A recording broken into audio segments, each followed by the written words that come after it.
is the difference between having sex and making love? And why do you need to know?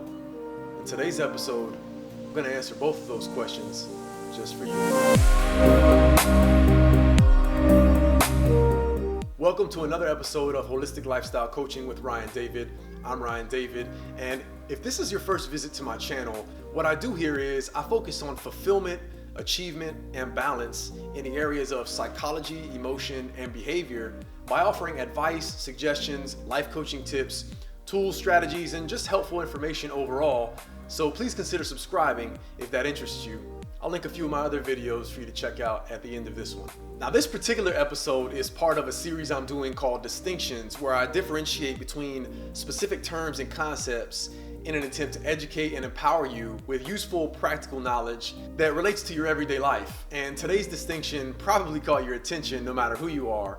And that's great, I'm glad you're here. So let's dive in deep and get soaking wet with today's content. Now, I want to say up front, I'm coming at you with this distinction today in an attempt to educate you. This is not clickbait, this is not for entertainment, this isn't even an R-rated discussion. I just want to empower you with this distinction and give it to you raw from a psychological standpoint so that you're truly informed about this content. So what is the difference between having sex and making love? Well, first and foremost, why is that even an important question?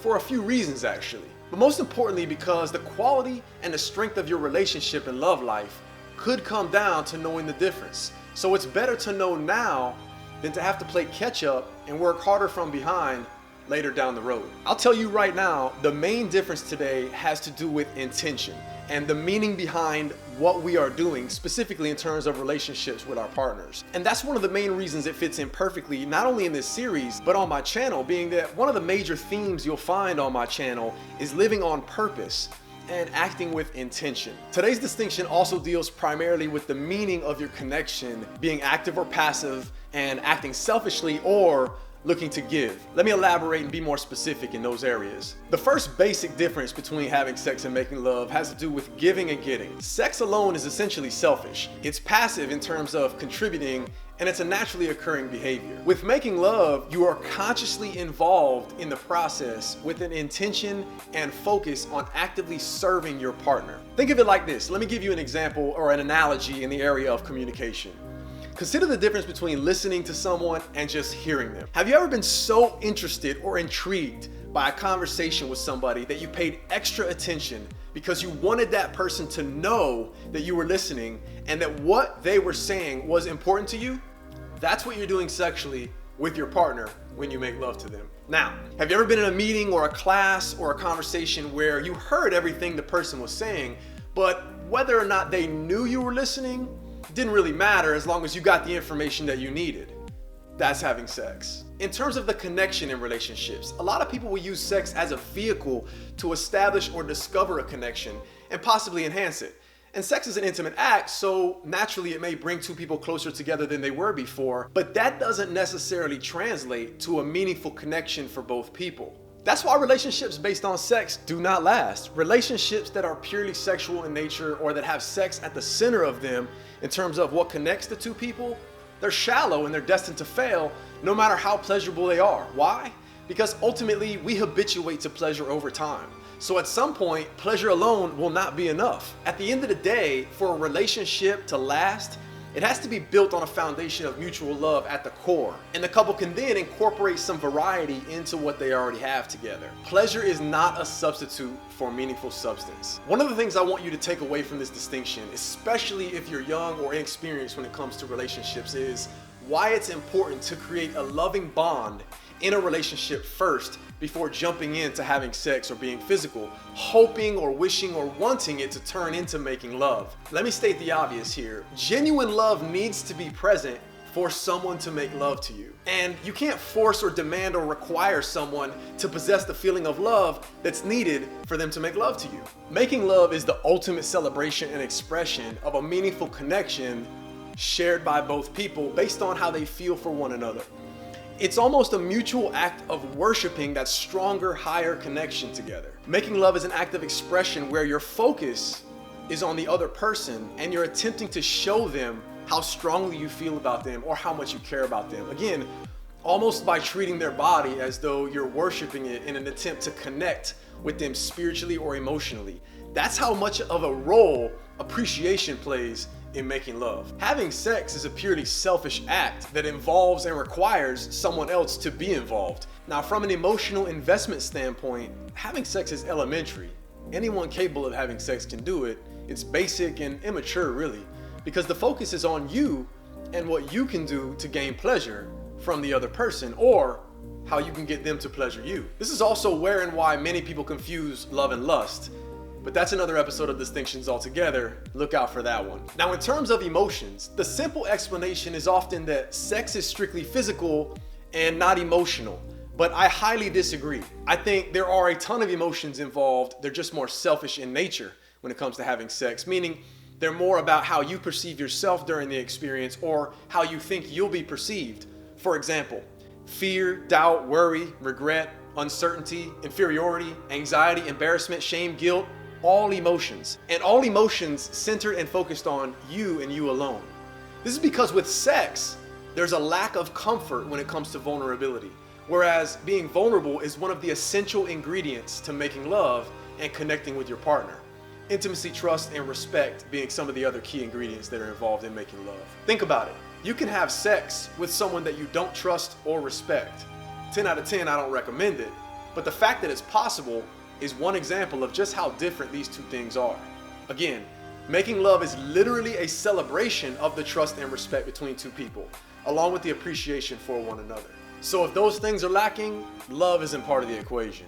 As far as being able to have sex with someone that you have no substance or connection with, let alone trust or respect, this is because sex is strictly based on pleasure and driven by an internally primal instinct that looks to serve itself. Now, its evolutionary purpose and the reason it's there is for something greater, to continue the survival of our species. But in terms of a more meaningful connection, no. The gratification is simply pleasure-based. With having sex, you're acting on a natural desire or drive. It's passive in terms of an intention for the relationship. With making love, you're intentionally setting out to convey or express your emotions and appreciation. Yes, making love is sexual, as I already mentioned, but there's a unique spirit to making love that's present when you do so. This is why, unfortunately, you feel the disconnect that you do if or when you're in a situation where one person wants to make love and the other person wants to have sex. It's a feeling that doesn't require any words to be spoken for you to experience it, but you know something's off. Okay, so now that you know the difference between what each act entails, you might be asking yourself, how should I think about having sex from now on? Should I attempt to avoid it? Is it bad? Does it have a place in relationships? Am I wrong for wanting to have sex with my partner? Relax. Here's the good news, and the most important point I might make today. For relationships to truly flourish and couples to have a fulfilling sex life, they actually need a healthy combination of both making love and having sex. Because the desire or urge to have sex is so primal, there will be some times when you or your partner's drive will be there, and in a healthy relationship, your partner will be responsive to that drive or those desires and be the one to provide the opportunity to fulfill those urges guilt-free. It's a big misconception to think that healthy romance, love, or marriage should or does only consist of making love, and that because sex is selfish, it has no place in the relationship. Wrong. This can actually bring the couples closer.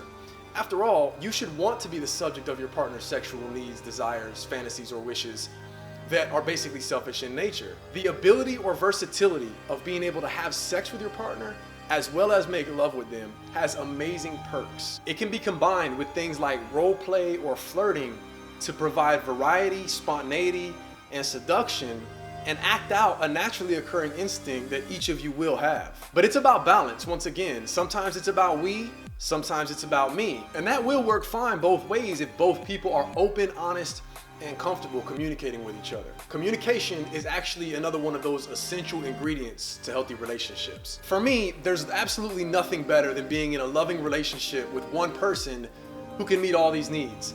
Not only is it more special, but it's safer, cleaner, and healthier in every way that you can imagine. And in the hypersexual, exploitive society that we live in today, with lower and lower standards in terms of how sex is used for attention and mainstream marketing to make sales by preying on this basic primal instinct, staying focused on being healthy and smart needs to be atop your priority list, or you could find yourself caught up in a flood of what seems to be the norm even though that norm is destructive and counterproductive in terms of your physical health, let alone your emotional health and the quality of your relationships. I really hope you found this information informative, and I hope that you set your standards a little bit higher than the norm and you shoot for that ultimate relationship where you can have sex and make love with the same person. I'm interested to know what all of you think about my take on this distinction. Share your comments and questions down below. I'm gonna be doing a lot more episodes on relationships here on my channel in the future, so if you enjoyed this content and you like this video, please subscribe. Also,